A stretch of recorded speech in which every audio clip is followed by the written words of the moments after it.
For those of you listening in the year 2240, we're all dead. I'm Angela Duckworth. I'm Stephen Dubner. And you're listening to No Stupid Questions.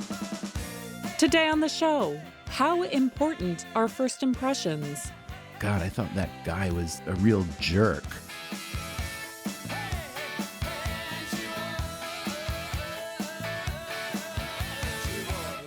Stephen, I know you've done a lot of interviews in your life. I'm wondering, how quickly do you come to a first impression of someone? How quickly do you think they're coming to an impression of you? I can answer the second question quickly. I don't know. I think that I, like most of us, have a pathetically small amount of feedback about how others perceive us upon a first meeting. Someone I recently met said to me, and I really appreciated it, even though it was negative. They said, wow, you ask a lot of questions. It was not meant to be a compliment, but it was useful feedback because I do ask a lot of questions and it's not always appropriate. But I have to say, it's very rare, I think, that you actually get feedback about someone else's first impression of you. As for your first question about me interviewing people, so in most cases where I interview someone, I and my crew, we've already tried to learn quite a lot about that person. That's why we're interviewing them. Right. But my experience is not a very typical first impression. I think what you're really getting at is when people meet. You are exactly right. I should say more like, should you ever be at a cocktail party? And should you be, at the canapé station? At the canopy. I don't even know what a canapé is. It's like a small morsel of food. Small canopy. Just a small canopy. But you meet somebody and you're making small talk, I guess in that context, not Stephen the journalist, but Stephen the human. Yeah, it's something I have thought about. And I'm happy to share the way I think about this. But honestly, I want to hear the science because I have a feeling that you have some. But before you give me the science, I do want to pre-register my objection, or at least a caveat if I can, because given how hard it is to actually observe and measure this kind of personal response in the real world, I'm maybe a little bit skeptical if the evidence you're going to present is mostly experimental and laboratory findings. So you're pre-registering meh, but the reason behind that is what? Look, I love psychology. I love you. I love the work you do. I love the work your colleagues do. I also love economics. I think each of these fields of study has some serious limitations. I think one of the limitations in the psychological research that I read, especially when it's experimental or lab findings, is that people like you are using a relatively small, confined, and artificial circumstance in which to try to replicate how people behave in the real world. And especially when we're dealing with something internal like this, like what do I think when I first meet you, Angela Duckworth? I think it's very, very hard to measure an accurate rendering of that for a variety of reasons. One is it's hard to read a person's mind, even in a good experiment. And two, because of the nature of this type of question, I may not be as revealing as you want me to be. Oh, interesting. Like you might not say what you really think. Yeah, like, God, I thought that guy was a real jerk because he didn't even look at me when I shook his hand. Whereas if I meet that same guy in an experiment at a university, I might say, well, he struck me as someone who might have a little bit of a confidence or intimacy issue. That's what I mean. Right. You won't be unvarnished. So I've been thinking about first impressions because my research has gone in that direction. And it's not really my research, as in I'm not the lead of it, but I have, or I should say I had a postdoctoral fellow named Louis Hickman who became an assistant professor. He's now at Virginia Tech. Oh, so the reason you had him and not have him is because he has a job. You didn't murder him. No. He's still in the world, and I didn't off him. Louis became a butterfly from, whatever. What comes right before butterfly? It's not a caterpillar. Pupa, larva, one of them. Something. Science, biology. Anyway, he has spread his wings, so to speak. And Louis had, started working with me as a postdoc. We created this online task where people introduce themselves in 90 seconds. We thought this is kind of the way job hiring is going, with so much of it being transacted through technology and not necessarily in person. So what we did was we recorded hundreds and hundreds of people introducing themselves to a camera. And then what Lewis did was he had human beings rate these people on 3 dimensions that are widely understood as primary dimensions on which we do judge people that we meet. One is warmth. One is competence. The third one is a little bit more in debate. We also judge people on their moral character. Does this person have, integrity? Are they trustworthy? Can I just ask, in an experiment like this, how is one supposed to glean an impression of warmth I get, competence I sort of get, but moral character? Unless you're going to show me like a 12-hour video that shows them in many, many different circumstances, then I don't know how I would assess their moral character. So you might say, as a conscientious objector, I refuse to rate this complete stranger on their moral character. And I think that would be a legitimate response. But in the study, we ask strangers to watch these videos and to make these ratings. And we don't know what goes into any of these ratings. I mean, what makes you think this person's warm? What makes you think this person is competent?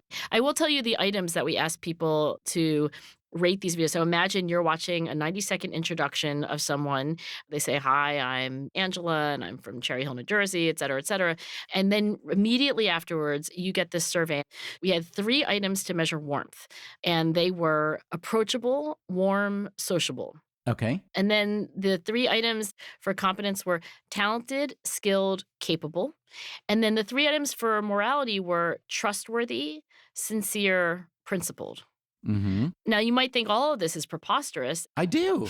But can I just say, as much as I'm making a stink, I can see why this is important, because the world does work this way, thin slicing and all that. We do. And I want to tell you more about this study, but I do need to go backwards and just say we are not the first people to do research on first impressions. In fact, some of the best research was done at Princeton by Alexander Todorov, who is no longer at Princeton. He's moved on to Chicago Booth. But also not dead. But also not dead. We should clarify that in all cases.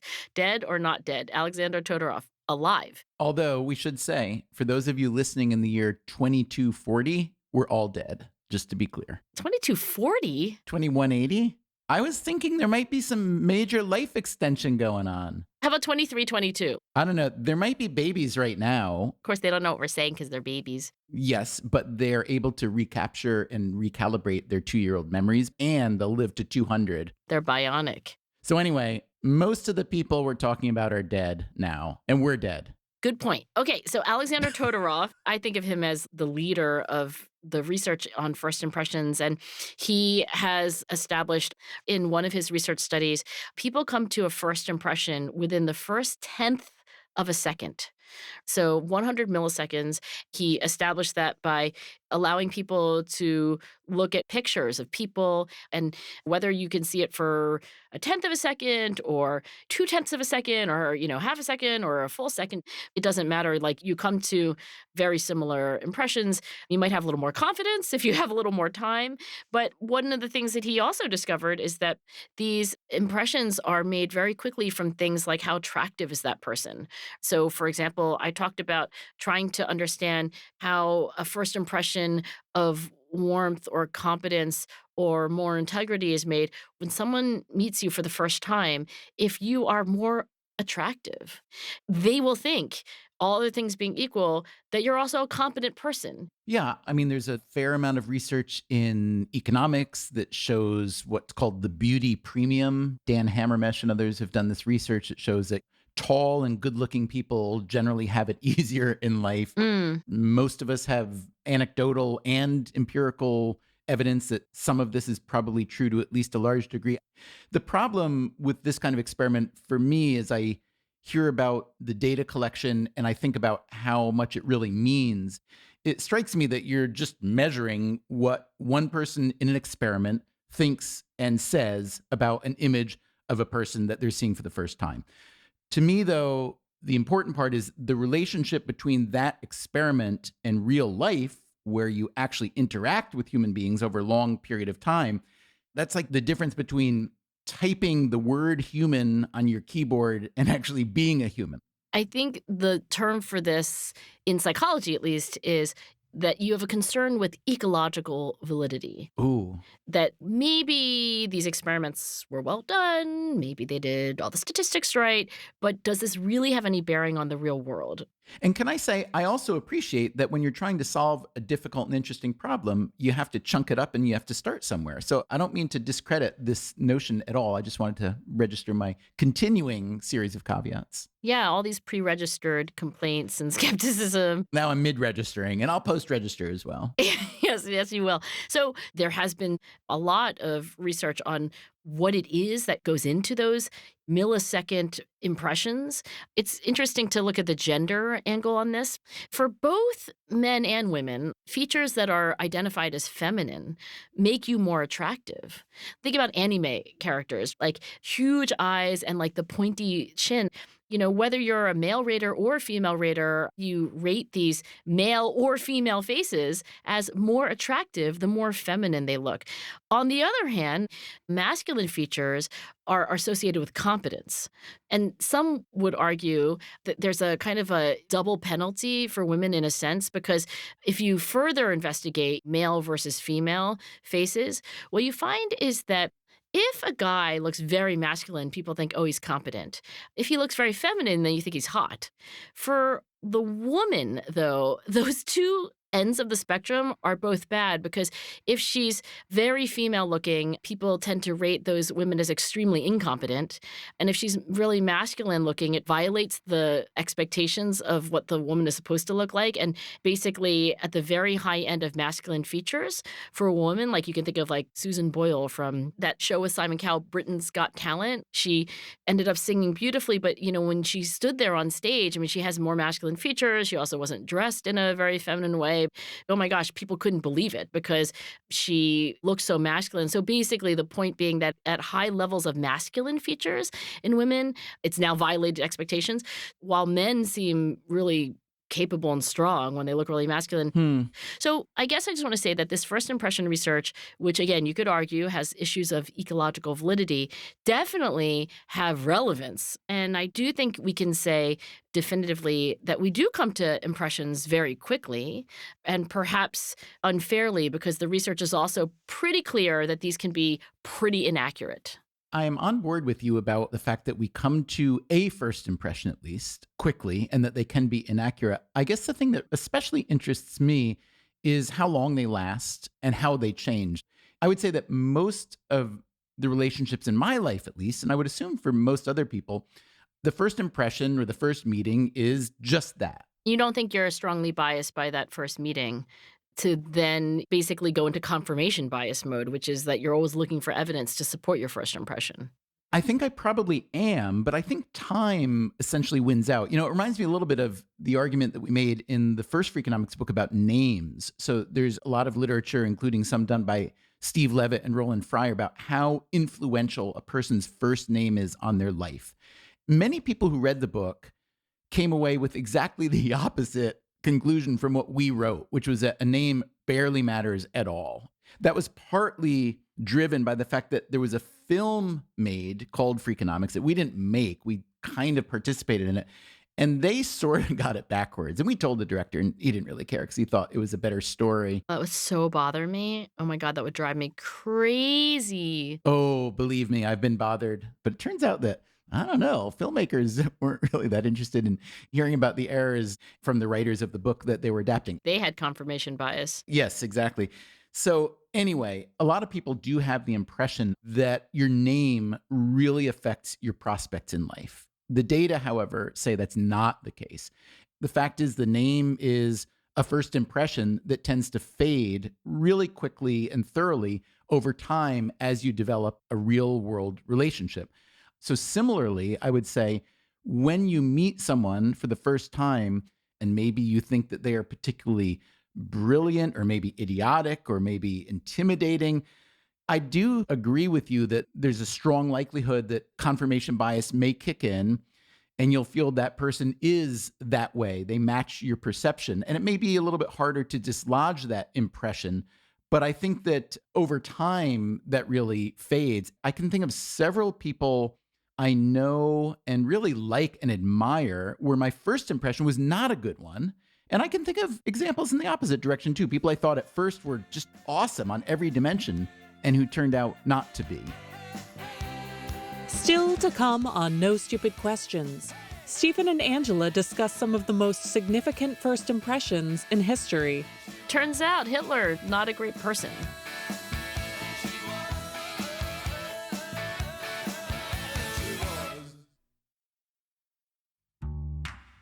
Now, back to Stephen and Angela's conversation about snap judgments and first impressions. You're right that the very, very, very first impression based on just an image of somebody, like what they look like, they walk in the room, with more interaction, it does change. So you're actually now evaluating someone not just on what they look like, but their behavior. So we update what we think about someone, even in the course of a laboratory session.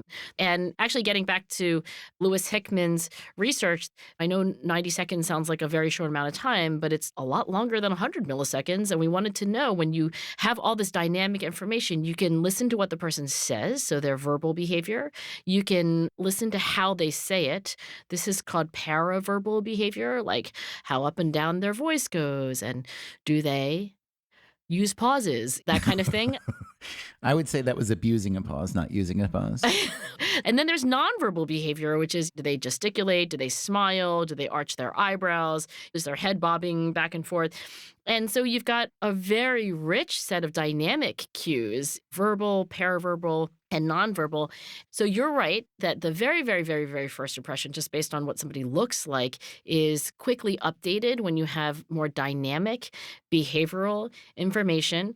So we know they can be updated, but it's also true that there is some staying power. We know that, for example, you can predict how people will make decisions about whether somebody should receive a loan or not, whether they deserve to be sentenced to like more or fewer years in jail. Even presidential elections, I think, have been studied. At least correlationally, you can see that first impressions seem to predict these things. And I do think for you to introspect, Stephen, and say like, oh, I can think of a few people that I've changed my mind about. I think one of the funny things about confirmation bias, Danny Kahneman would remind me and remind anyone that when you have an interview with somebody, you're going to come to some very quick first impression. And then you're going to spend the rest of the interview confirming it.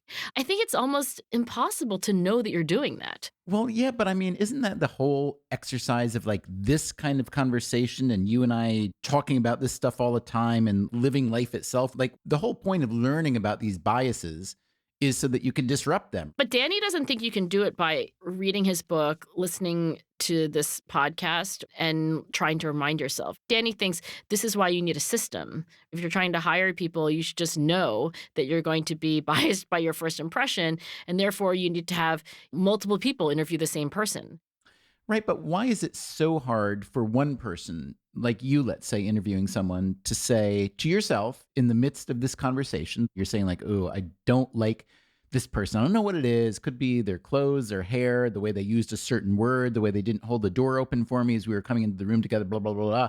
Could be a million things. What's to stop you from 3 minutes in saying, okay, Angela, stop, get off the confirmation bias train, try to ask a question that has nothing to do with my perception right now that gets to the core of what I'm interested in this person about. What's to stop us? Now you sound like me. So when I have these conversations with Danny, I'm like, but Danny, why can't you just remind yourself? Like, come on. The student has become the teacher. But the real teacher's not here in this conversation to tell us. But I think the issue is that it's something which doesn't viscerally feel like is a problem.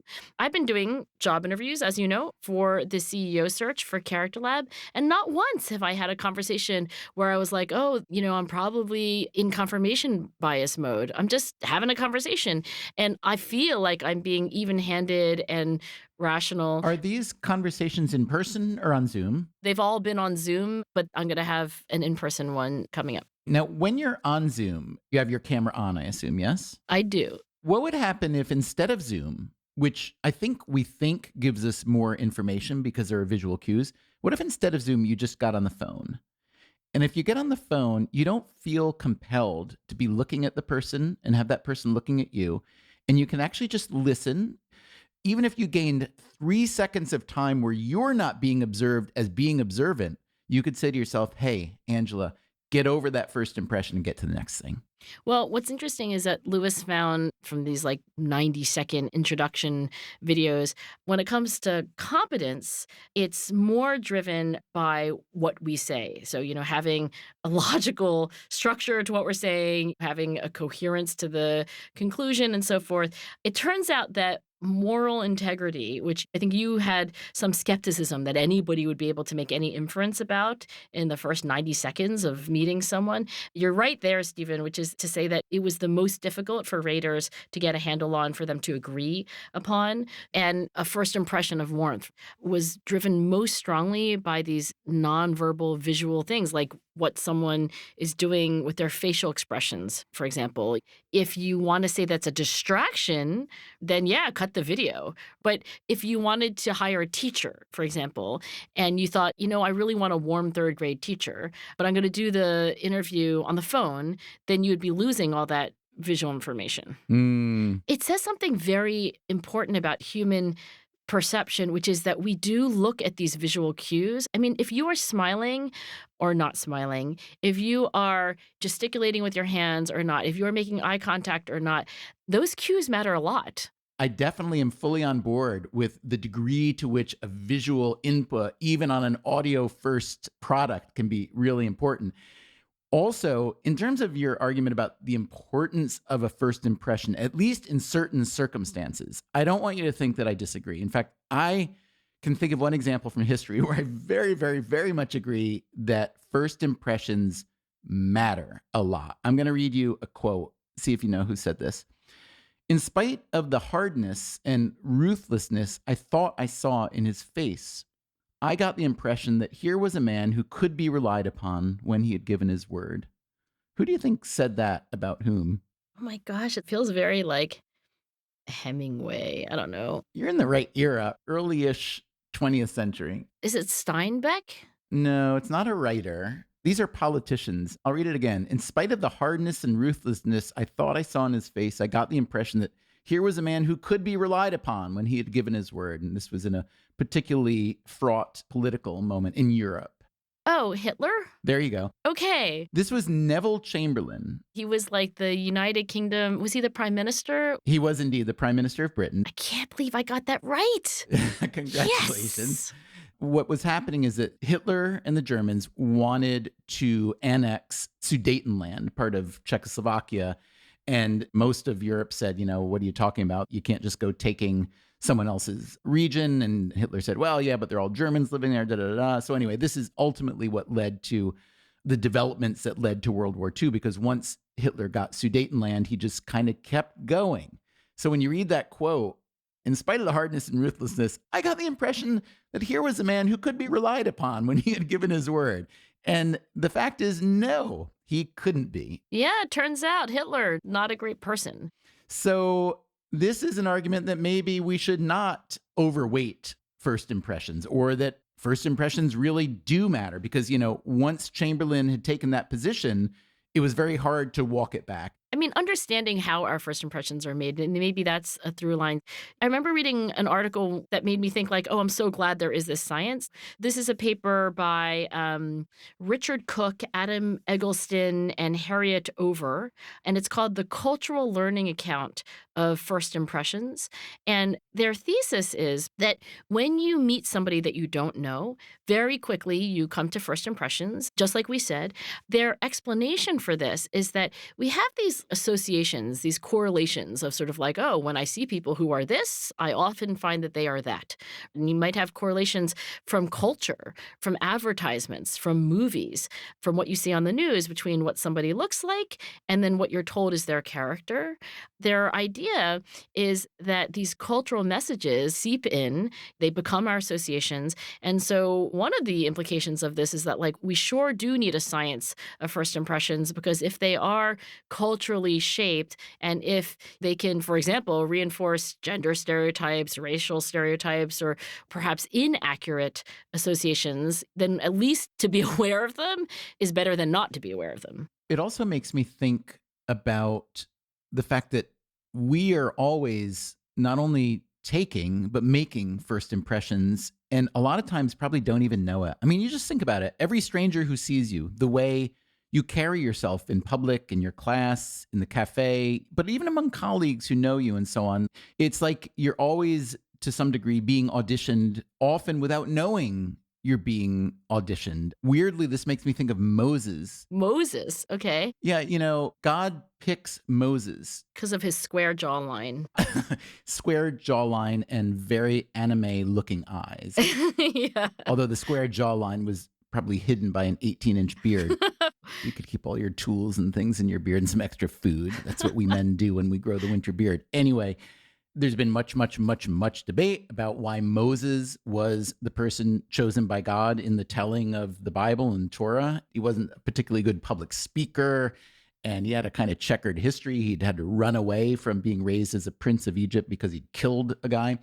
Anyhow, God sees Moses in the wilderness, we're told. And there's a midrash, a commentary that tells us that Moses was in the wilderness because a baby goat, had escaped from the flock. And Moses was a shepherd, and he had chased this kid and found it drinking from a little pool of water. And Moses, again, according to this story, says to the baby goat, "Oh, I didn't know you ran away because you were thirsty. You must be really tired." So Moses picks up and carries this single kid back to the flock. And God is watching the whole time. And God says, whoa, if Moses is so compassionate toward a single kid in a flock, how much more compassionate will he be toward the flock of Israel that belongs to God? So I'm not saying that was a first impression. I think God had been spying on Moses for quite some time. Being all omniscient and all. But yeah, it makes you think about all the impressions that you or I and everyone we know are making on people all the time.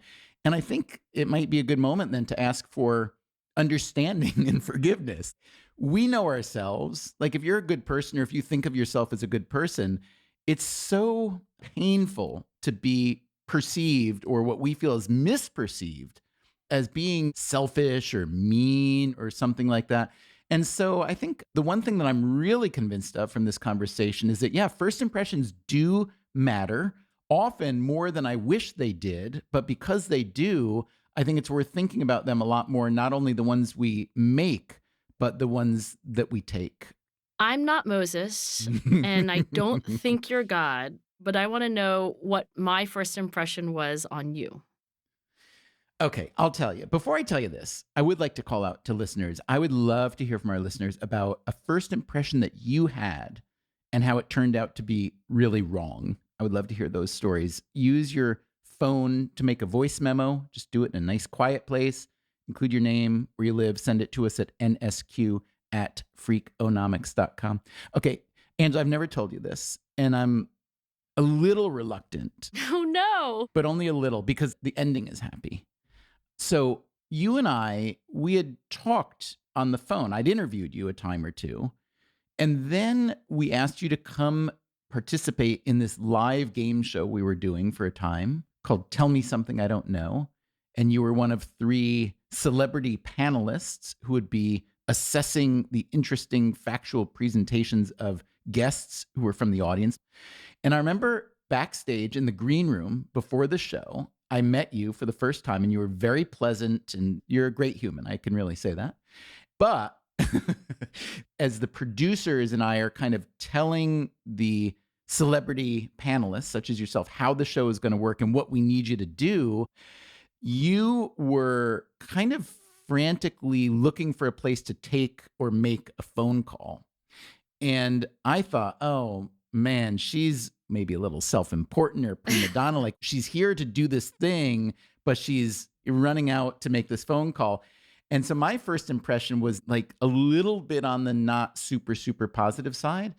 But, and this is really what I'm talking about when it comes to first impressions, I got to know you that night and then many, many other times.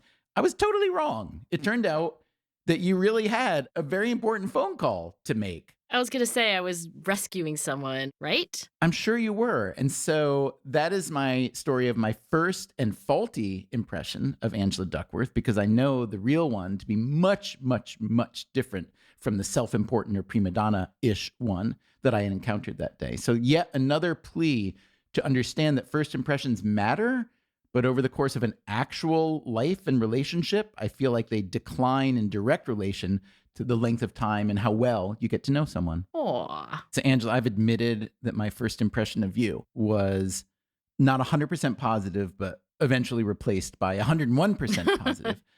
I'm a little bit reluctant to ask, but you, me, did you have one? How bad was it? I remember thinking primarily this. I'm not sure I had a strong impression of warmth, competence, or, moral character, lack thereof. Certainly not moral character. But I do remember thinking, God, he is so good at being a journalist because you got me to say things that I didn't really feel I should be saying on the record. Not that I was lying, but just, all scientists like to be careful and stick to the data. And you got me to just say what I really thought about human nature. So I remember hanging up on that conversation and thinking he kind of out-journalized me. I'm glad I didn't go so far as to alienate you, though, that you came back for more. So thank goodness. No, I answered your next phone call. Maybe there is within that obnoxiousness just a shred of moral character then at the end of the day. Maybe there's some moral character there after all. Just a shred. No Stupid Questions is produced by me, Rebecca Lee Douglas. And now here's a fact check of today's conversation. In the first half of the show, Angela confesses that she doesn't know what a canapé is, and Stephen jokes that it's a small canopy. This is obviously incorrect. According to Oxford University Press's An A to Z of Food and Drink, a canapé is a small, thin piece of bread or toast topped with a savory garnish or spread. Canapé is French for sofa, so the edible kind of canapé consists of a topping sitting on a piece of bread, just as a person would sit on a couch. Later, Angela wonders what stage in the life cycle of a butterfly comes before its final form. Stephen was correct in guessing a pupa, also known as a chrysalis. The stage can last from a few weeks to, in certain species, a few years, while the animal grows legs, wings, and other anatomical features of a butterfly. Then, Stephen briefly mentions thin slicing, a concept which has been addressed in past episodes of the show, but wasn't explained today. The term refers to drawing conclusions, usually about a person, based on very brief observations. The concept was introduced by psychologists Nalini Ambady and Robert Rosenthal in a 1992 article for Psychological Bulletin. Finally, Stephen and Angela discuss how far in the future everyone currently listening to this podcast will be dead. Stephen notes that 2-year-olds living now may, with life extension technology, be able to live to the age of 200 in 2322. As many of you likely noted, that math doesn't add up. A toddler listening to the show today would be about 300 years old if they made it to 2322. To any listeners in the future who fit that description, I'd like to say hello. Thanks for tuning in, and if this is your first impression of human math skills in the 21st century, sadly, it's a pretty solid representation. That's it for the fact check. Before we wrap today's show, let's hear your thoughts on last week's episode on the progress paradox. We asked listeners to tell us why they think people in the wealthiest countries often experience deep unhappiness. Here's what you said. Hi, I'm a listener from Beijing, China, and I'm very unsurprised to hear China being mentioned in the episode about people in wealthier countries becoming less happy than before. I think it's because the improvement of economy also means that the organizations are putting more and more requirements about efficiency and skills on their employees, which leads to higher level of competition. I know a lot of people who cannot get a job even though they are very highly educated, and even those who have a job are feeling compelled to work for more hours because they don't want to be surpassed by other people.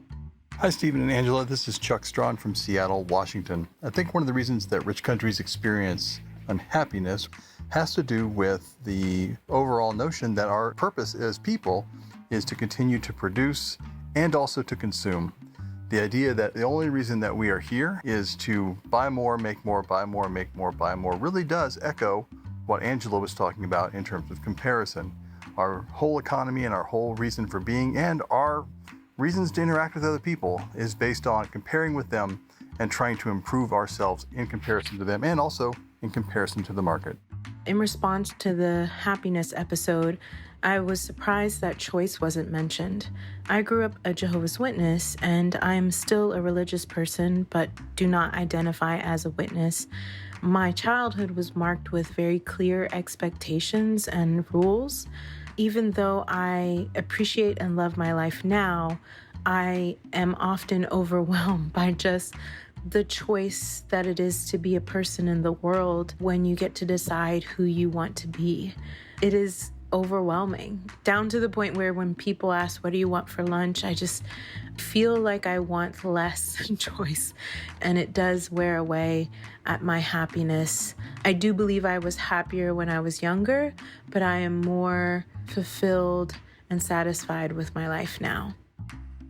That was, respectively, Bife Ba, Chuck Strawn, and a listener who would like to remain anonymous. Thanks to them and to everyone who sent us their thoughts. And remember, we'd still love to hear your first impression stories. Send a voice memo to nsq@freakonomics.com. Let us know your name or if you'd like to remain anonymous. And you might hear your story on next week's show.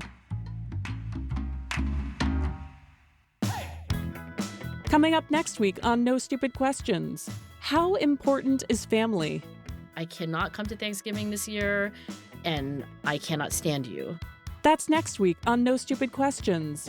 No Stupid Questions is part of the Freakonomics Radio Network, which also includes Freakonomics Radio, People I Mostly Admire, and Freakonomics MD. All our shows are produced by Stitcher and Renbud Radio. This episode was mixed by Eleanor Osborne. Our staff also includes Neil Carruth, Gabriel Roth, Greg Rippin, Julie Canfer, Morgan Levy, Zach Lipinski, Ryan Kelly, Catherine Mancure, Jeremy Johnston, Jasmine Klinger, Daria Kleinert, Emma Terrell, Lyric Bowditch, and Alina Coleman. Our theme song is And She Was by Talking Heads. Special thanks to David Byrne and Warner Chappell Music. If you'd like to listen to the show ad-free, subscribe to Stitcher Premium. You can follow us on Twitter at NSQ_show and on Facebook at NSQ Show.